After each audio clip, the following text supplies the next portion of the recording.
پشتگیریکردنی بەڕێوەبەری گشتی پەروەردە هەولێرە بۆ ستافی ئەو پەروەردەیە لەسەر ئاستی وەزارەت و بەڕێوەبەری گشتی. پرۆژەکە زیاتر لەسەر توانا و کەڕەمەی ستافی پەروەردەیە وەکو دەستگای ڕەوانگە و هاوبەشی لەگەڵ بەڕێوەبەری گشتی پەروەردە هەندێک چالاکیمان ئەنجامدا خلالی ئەم 9 مانگەیە.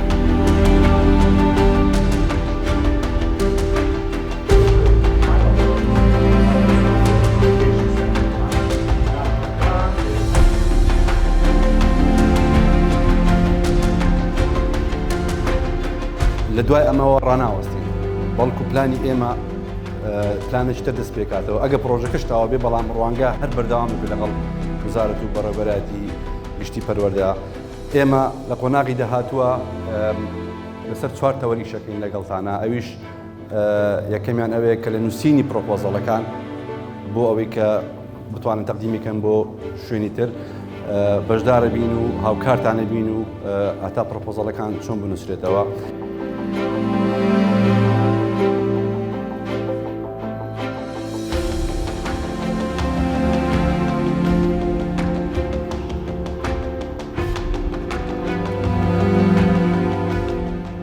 This project is funded by European Union, implemented by UNDP with Rwanga Foundation.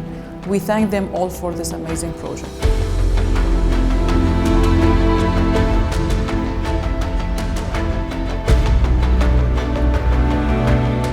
هۆکاری سەرکەوتنی ئەو خولانەش مامۆستاکان مدەڕێبەکان زۆر بەتوانە بوون، زۆر بە زانیاری بوون و ئەو زانیاریان بە ئێمە گەیاند و ئێمەش هەمومان وەرگرتووە. ئینشاڵڵا بتوانین داهاتوو بتوانین خزمەتی یەکە ئیدارەکانی خۆوانیان بکەین.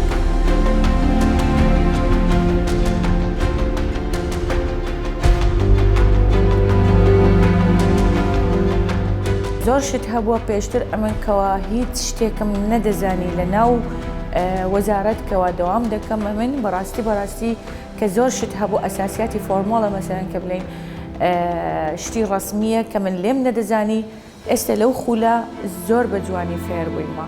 هیوادارم ئەو خولە زیاتر بیتن بەڕاستی لەبەرەوەی چکە زۆر ئیسفادەی هەیە و ئیسفادەی ئەوەشی هەیە کەوا وەکو تەوعیەیەکە لە بۆ هەموو کەسانێک هەموو کەسێک دەتوانی کار بکات لەسەر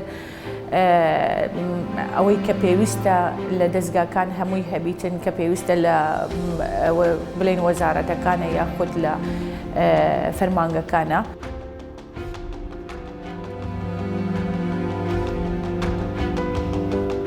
هیچ خولێک بەبێ چاڵاکی ئەنجام نادرێت. تەمان سوپاسی مامۆستای ڕاهێنەر دەکەین کەوا توانی بە شێوەیەکی ڕێک و پێگانی وانەکان بێتەوە و هەروەها چاڵاکی و نەزەریت پێکەوە بێ بۆی بتوانین ئەمە هەم بە شێوەی عملی هەم بە شێوەی نەزەرێکە لێکی بەستین و سوود بێگرن و بتوانین ئەندامانی بەشدار بکەن ئەوانیش تێدا بەشدار بن و هەمویان بەشی خۆیان لە چاڵاکیەکەی بکەن و هەروەها نەزەرەکانی مامۆستاش بگرن.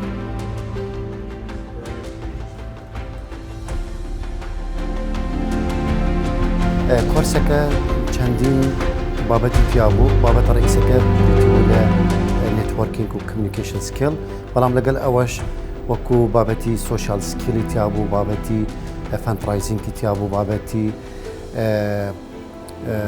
میکانیزمی کۆنتڕۆلکردنی کمیونیکیشن و زۆر بابەتەکانی دیکە کە باس کرا لە کۆرسەکە. بەڕاستی ئەوەی جێگای سەرنج بوو کە بەشداربووەکی کارایان هەبوو لە چاڵاکیەکان و لە ئەکتیڤیتەکانی کۆرسەکە. وەکو جێندەر باڵانس ڕێژەیەکەی زۆر باش بوو، تقریباً ڕێژەی ئافرەت زیاتریش بوو لە ڕێژەی پیاو.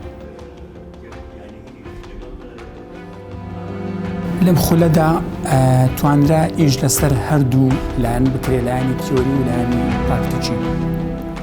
لایەنی تیۆریەکە زۆر گرنگە لەبەر ئەوەی هەتاوەکو بزانن کە فەلسفەی پشت ئەم ڕاهێنانەوە پشت بابەتی چاودێری و هەڵسەنگاندن لە چیدایە و لە کوێوە هاتووە.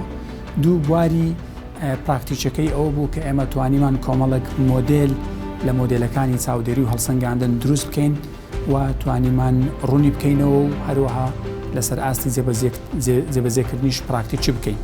ئەوەی کە زۆر گرنگە ئێمە توانیمان دەستنیشانی خاڵە سەرچەکان و خاڵە وروژێنەرەکان بکەین بۆ ئەوەی کە ببێتە ڕاهێنانێکی چێژشی لێ ببینن، هەم لە ڕووی پیشەییەوەش بتوانن پەرە بە ڕۆڵی پیشەیانەی خۆیان لە بوارەکەی خۆیاندا ببینن. بە تاکید کردنەوەی ئەم خولانەی ڕاهێنان زۆر گرنگە، زۆر زەڕورە، چونکە چی باسمان کرد ئەوانە ڕاستەوە خۆ پەیوەندیان هەیە بە بەدیهاتنی چۆنیەتی ئامانجە پەروەردەیەکە.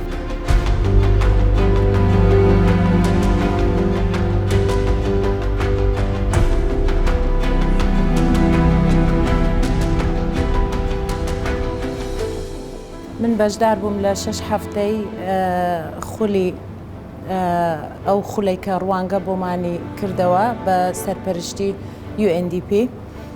بەڕاستی خولەکان زۆر باش بوو، زۆر ئیستیفادەمان لێ کرد وەکو کەرتی پەروەردە و ئێستاش تەطبیقی دەکەین و چەند شتیش تەطبیق کرا لەسەر ئەو پلانەی کە پەروەردە لە پێشی کۆڕۆنا لە ساڵی 2018 داینایە، بەڵام تەجیل کرا و هەندێک شتیشی تەطبیق کرایە، ئەوانی تریشی تەطبیق دەکرێتن بە یارمەتی منەظەمە و بە یارمەتی ڕوانگە و ئەو دەورانەمان کردلو ئەوەی ئاسان بکرێتەوە تەطبیقکردنی ئەو پرۆژەیە.